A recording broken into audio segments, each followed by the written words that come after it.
everyone, welcome to my channel Play Chemistry with Ayushi। मैं आयुषी मिश्रा आज आप सबके सामने डिस्कस करने जा रही हूँ फार्मास्यूटिकल केमिस्ट्री चैप्टर 1 का another topic which is impurities in pharmaceuticals. So impurities in pharmaceuticals क्या है, देखिए इम्प्योरिटीज का मतलब अशुद्धियाँ एंड फार्मास्यूटिकल्स का मतलब औषधि।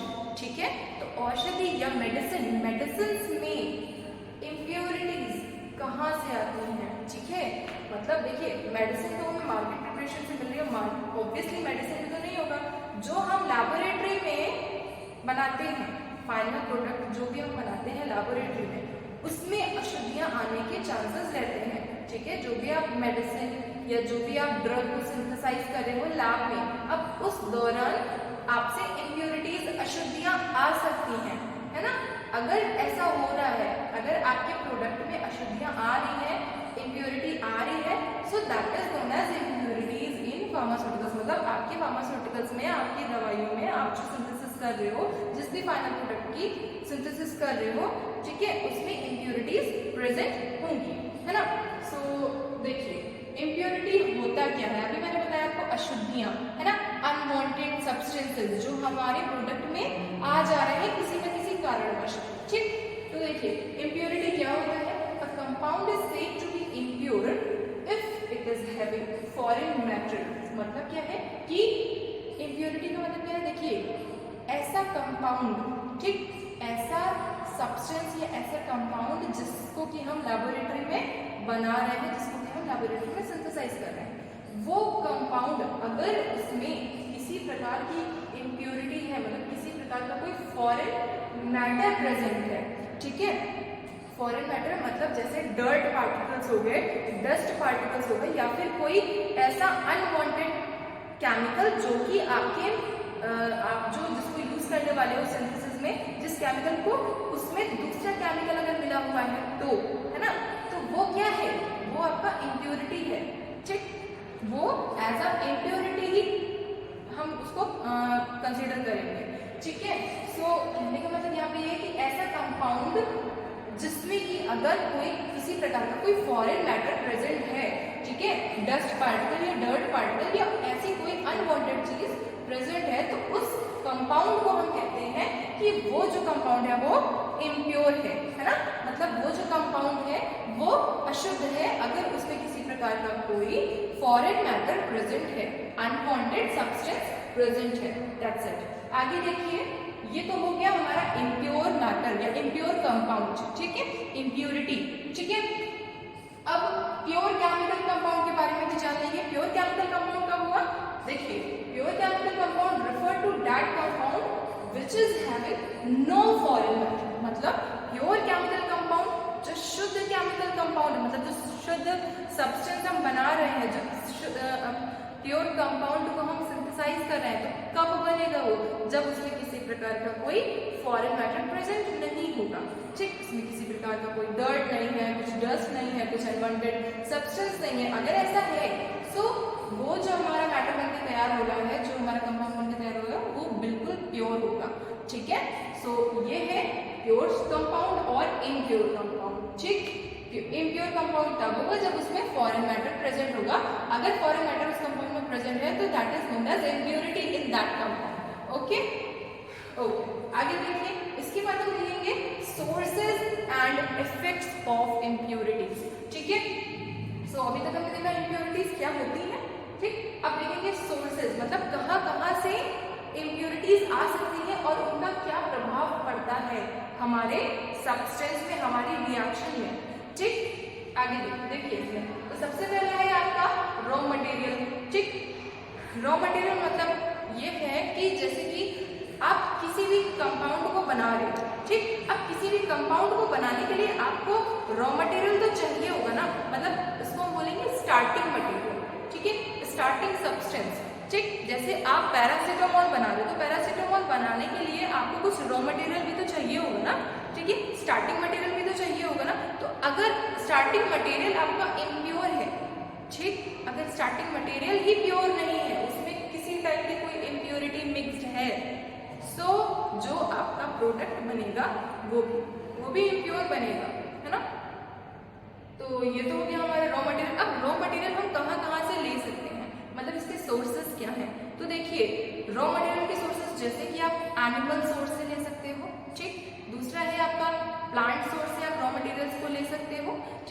साथ ही साथ आप मिनरल सोर्स से ले सकते हैं, तो ये सारे आपके सोर्सेज हो गए, ठीक है, रॉ मटेरियल्स के। और अगर आपका रॉ मटेरियल ही खराब है, इसका इफेक्ट क्या होगा कि आपका जो फाइनल प्रोडक्ट है वो भी खराब बनेगा, ठीक है। तो ये आपके सोर्सेज एंड इफेक्ट हो गए रॉ मटेरियल के। आगे देखिए method and process. Method and process क्या कहते हैं, मतलब देखिए अभी तो आपने रॉ मटेरियल ले लिया, अब रॉ मटेरियल लेने के बाद आप उस प्रोसेस को परफॉर्म करोगे जिससे आपका फाइनल प्रोडक्ट बनना है, ठीक है। तो उस प्रोसेस में कहाँ कहाँ से इम्प्योरिटी आ रही है, ठीक, ये हो सकता है कि सोर्सेस देखिए कहाँ कहाँ से प्रोसेस के दौरान आ रही है। जैसे कि आप किसी केमिकल कंपाउंड को वे कर रहे हो, है ना, इसका वजन ले रहे हो वेइंग बैलेंस पे। अब आप वजन लेने गए, उसको वे करने गए, और वे करने के दौरान कोई मतलब जैसे डस्ट पार्टिकल्स आ गए, ठीक। एक तो ये हो सकता है कि उसमें डस्ट पार्टिकल आ जा रहे हैं, बहुत ज्यादा डर्ट उड़ रहा है आपकी लैब में, ऐसा हो सकता है, ठीक है, डर्ट उड़ रहा है या डस्ट है, तो वो आपके केमिकल्स पे आकर के आ जा रहा है। साथ ही साथ ये भी हो सकता है कोई दूसरा कंपाउंड आ जा रहा है, कुछ पार्टिकल्स उसमें आ जा रहे हैं, ठीक है, तो ये भी हो सकता है। तो इस तरीके से प्रोसेस के दौरान, मतलब प्रोसेस करने के दौरान आपसे इम्प्यूरिटीज उस आपके कंपाउंड में आ सकती हैं, ठीक है। तो ये हो गया मेथड एंड प्रोसेस में। उसके बाद हम देखेंगे इसी में ही है सॉल्वेंट और chemicals used in the manufacturing. अब मैन्युफैक्चरिंग करने के दौरान, मतलब किसी भी कंपाउंड की अगर आप मैन्युफैक्चरिंग कर रहे हो, ठीक है, तो उसमें आप किसी न किसी सॉल्वेंट को और केमिकल्स को तो यूज करोगे। सॉल्वेंट जैसे कि अब देखिए सॉल्वेंट आपके वाटर भी हो सकता है और कोई ऑर्गेनिक सॉल्वेंट भी हो सकता है। ऑर्गेनिक सॉल्वेंट जैसे कि क्लोरोफॉर्म हो गया, ईथर हो गया, ठीक है, तो ये सारे क्या है आपके, ये सारे आपके ऑर्गेनिक सॉल्वेंट्स हैं। और सॉल्वेंट में आपका वाटर भी आ जाता है। अब हम बात करते हैं वाटर। वाटर तो यूनिवर्सल सॉल्वेंट होता है, ठीक है, सो इसको हम अपने लैबोरेटरी में भी यूज कर सकते हैं, बट डिपेंड ये करते हैं ना कि हम किस टाइप का वाटर ले रहे हैं। कहीं ऐसा तो नहीं है कि हम टैप वाटर ले रहे हैं। अगर देखो टैप वाटर लेंगे ना, ठीक है, टैप से जो हमें मिल रहा है ऑब्वियसली वो टैप वाटर है, ठीक है। सो टैप वाटर अगर हम यूज करेंगे तो जाहिर सी बात है कि उसमें डिफरेंट टाइप की इम्प्योरिटीज होती हैं। अगर आप भी टैप वाटर पीते हो तो आपको डिजीज होने के चांसेस रहते हैं ना, क्यों, क्योंकि वो उतना प्योर नहीं होता है, इसीलिए हम प्यूरिफाइड वाटर लेते हैं, ठीक है। सो टैप वाटर क्या है, टैप वाटर उतना प्योर नहीं है, ठीक है, और क्योंकि बहुत ज्यादा चीपेस्ट होता है, हमें बहुत आसानी से मिल जाता है, इसलिए हम उसको यूज कर लेते हैं, ठीक। सो टैप वाटर को रिप्लेस करके हमें डिस्टिल्ड वाटर लेना चाहिए। डिस्टिल्ड वाटर थोड़ा सा एक्सपेंसिव होता है, बट उससे जो हमारा प्रोडक्ट बनेगा वो प्योर बनेगा, ठीक है। सो सॉल्वेंट हमें ऐसा लेना है जो प्योर हो, है ना, जो इम्प्योर हो ऐसा सॉल्वेंट नहीं लेना। साथ साथ ये भी हो सकता है कि जो हम सॉल्वेंट ले रहे हैं ऐसा तो नहीं है कहीं उसमें जो रिएजेंट है, मतलब जो सॉल्वेंट है आपका वो इम्प्योर है, वो खराब क्वालिटी का है, अच्छी क्वालिटी का लेंगे, या फिर है ना, या फिर उसकी कैपिंग खुली रह गई। अब कैपिंग खुली रहेगी तो जाहिर सी बात है आपका सॉल्वेंट खराब हो सकता है, ठीक है। तो ये है कि सॉल्वेंट और व्हीकल्स में किस तरीके से इम्प्योरिटीज प्रेजेंट हो सकती हैं, है ना। आपका सॉल्वेंट और व्हीकल खराब हो सकता है, हमें क्या करना है, हमें डिस्टिल्ड वाटर का यूज करना है, ना कि टैप वाटर का, ठीक। टैप वाटर यूज करेंगे तो इम्प्योरिटी आएगी ही आएगी हमारे सब्सटेंस में, ठीक है, हमारे कंपाउंड में। आगे देखिए equipment use in process of manufacturing. अब जो हम इक्विपमेंट्स यूज करते हैं, इक्विपमेंट्स मतलब जो भी हम वेसल्स यूज कर रहे हैं जिसमें कि हम अपने केमिकल्स को रखते हैं, ठीक है। तो जो भी वेसल्स यूज करते हैं, देखिए या तो वो ग्लास की बनी होगी, या तो वो किसी मेटल की बनी होगी, या तो किसी अलॉय की बनी होगी, ठीक। सो ये हो सकता है कि अगर हम उसमें अपना केमिकल रख रहे हैं, ठीक है, तो रखने पे उस पर्टिकुलर इक्विपमेंट से जाकर के वो रिएक्ट कर सकता है ना, मतलब केमिकल जो होगा वो रिएक्ट करेगा आपके कंटेनर से, आपके इक्विपमेंट से, ठीक है। अगर उससे रिएक्ट कर रहा है तो जाहिर सी बात है आपके इक्विपमेंट की भी कुछ ना कुछ इम्प्योरिटी उसमें आएगी ही आएगी, ठीक है। सो ये हो गया equipment use in process of manufacturing, मतलब इक्विपमेंट से किस तरीके से इम्प्योरिटीज आ रही हैं, ये प्रोसेस के दौरान ही हो रहा है ना। ओके, आगे देखिए defects in the process of manufacturing. अब defects in the process of manufacturing मतलब मैन्युफैक्चरिंग करने के दौरान कौन कौन से ऐसे डिफेक्ट्स हो रहे हैं।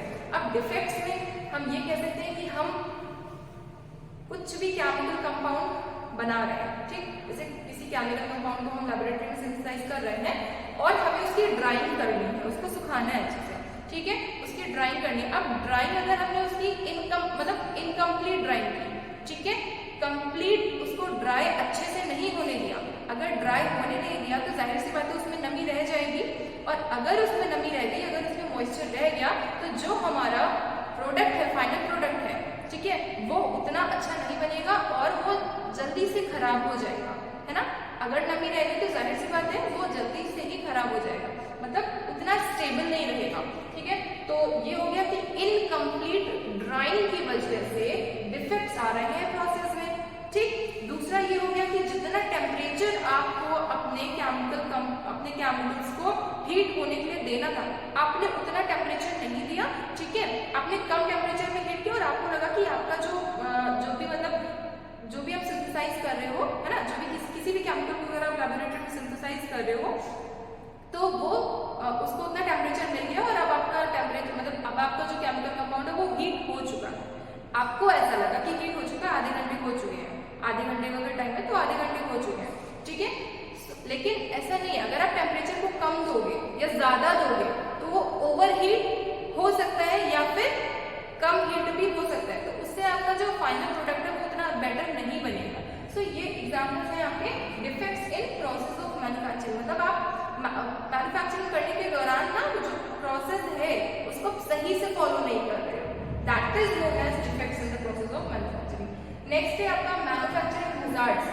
अब मैन्युफैक्चरिंग हजार्ड्स में क्या हो गया, देखिए मैन्युफैक्चरिंग हजार्ड्स मतलब कि आप मैन्युफैक्चरिंग कर रहे हो, उसके दौरान अचानक से कुछ ऐसा होता है जो कि आपके केमिकल कंपाउंड जो भी आप सिंथेसाइज कर रहे हो उसको खराब कर दिया।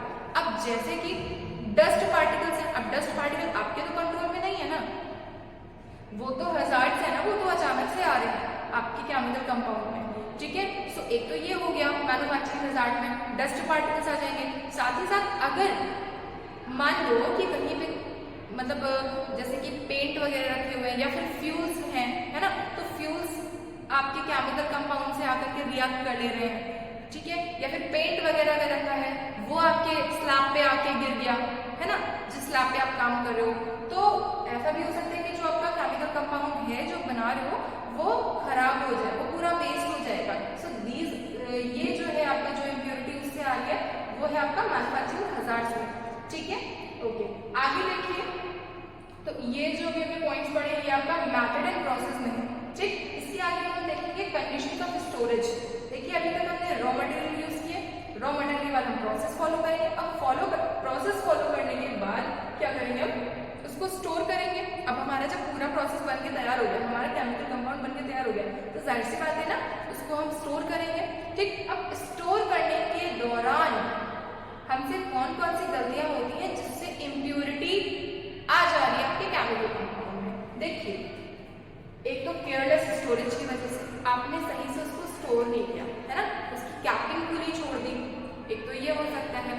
अगर आपने कैपिंग प्रॉपर्ली नहीं की है अपने केमिकल की, ठीक, जो भी केमिकल है, जो भी सॉल्वेंट ले रहे हो तो उसको अच्छे से कैपिंग करनी है ना।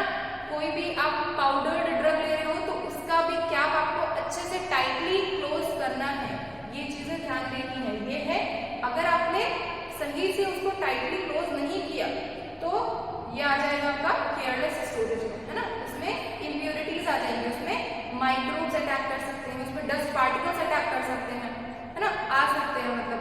सो ये हो गया आपका केयरलेस स्टोरेज में। साथ साथ फिल्थी मैटर जैसे कि माइक्रोब्स हैं, ठीक। अब फिल्थी मैटर मतलब जैसे कि माइक्रोब्स आ जा रहे हैं, अटैक कर रहे हैं, साथ साथ ये हो सकता है कि एक तो माइक्रोब्स अटैक कर रहे हैं, दूसरे डस्ट पार्टिकल्स है या डर्ट पार्टिकल्स है, तो वो आपके अटैक अगर करें तो वो आ जाएगा आपका फिल्थी मैटर में, उससे भी इम्प्योरिटीज कॉज होंगी, उससे भी आपका जो केमिकल कंपाउंड है वो खराब हो रहा है ना। आगे देखिए इफेक्ट ऑफ कंटेनर मटेरियल। अब देखिए अब जो कंटेनर है, जिस कंटेनर को हम यूज कर रहे हैं, है ना, अपने केमिकल को रखने के लिए, अब अगर वो केमिकल रिएक्ट कर ले रहा है आपके क्या, अगर वो जो कंटेनर है वो रिएक्ट कर ले रहा है आपके सॉल्वेंट से, आपके केमिकल से अगर उसे रिएक्ट करेगा तो जाहिर सी बात है उसमें कंटेनर की इम्प्योरिटीज, कंटेनर का कुछ एक्सट्रैक्ट केमिकल में भी चला जाएगा और उसी केमिकल को अगर हम सिंथेसिस करने के लिए यूज करेंगे तो जो आपका प्रोडक्ट है वो खराब बनेगा, है ना। आगे देखिए एटमॉस्फेरिक इन्वायरमेंटल कंडीशंस, है ना। अब एटमॉस्फेरिक या फिर इन्वायरमेंटल कंडीशंस की वजह से इम्प्योरिटीज कैसे आती है, जैसे कि एटमॉस्फेरिक कंडीशन मतलब आप यहाँ पे काम कर रहे हो, आप लैबोरेटरी में काम कर रहे हो, ठीक है, कुछ भी आप किसी भी चीज की सिंथेसिस कर रहे हो तो उसके दौरान यहाँ का एटमॉस्फेयर ही चेंज हो, जैसे कि यहाँ पे बहुत ज्यादा ह्यूमिडिटी हो रही है, अब बहुत ज्यादा ह्यूमिडिटी होगी और आप ऐसा केमिकल यूज कर रहे हो, है ना, जैसे कि जो बहुत ज्यादा मॉइस्चर को गेन कर ले रहा है ना।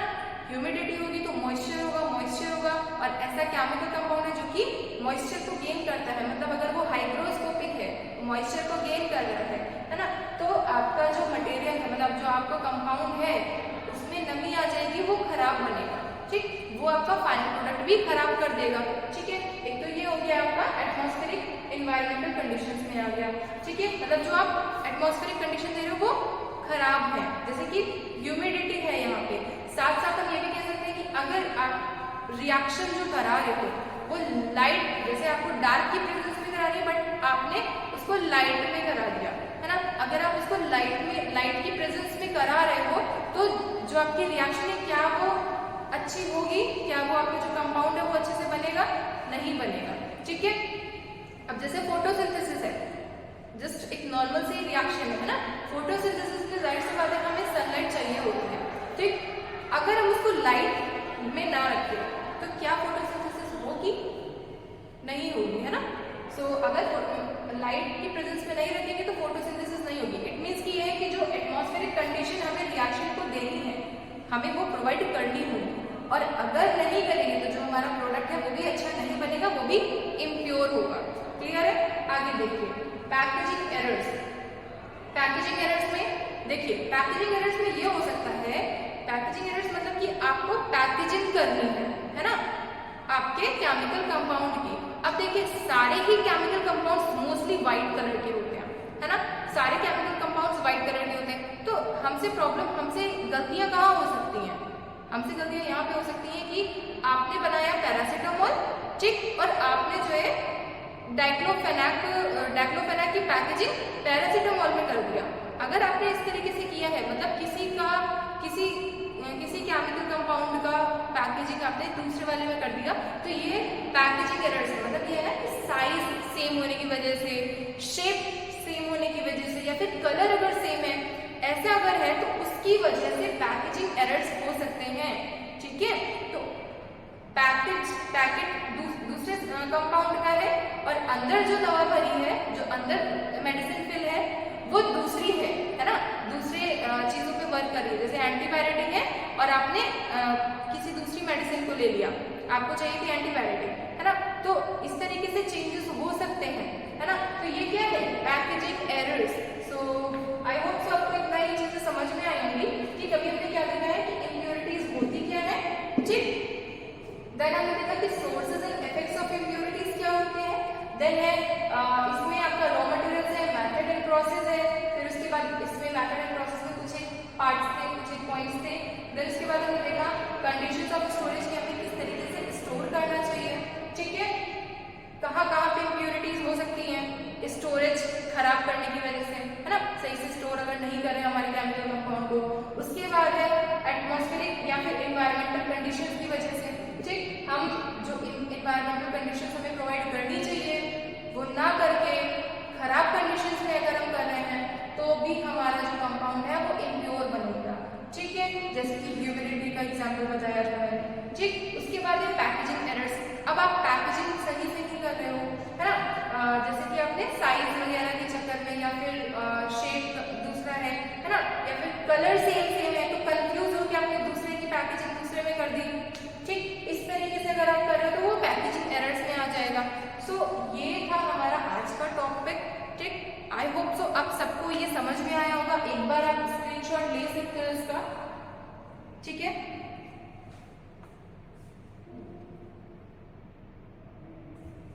ओके, सो आई होप सबको समझ में आया होगा आज का जो टॉपिक है हमारा। सो अगर अच्छा लगा है तो प्लीज़ गाइस लाइक, सब्सक्राइब और शेयर ज़रूर कर दीजिएगा। Thank you everyone, thank you.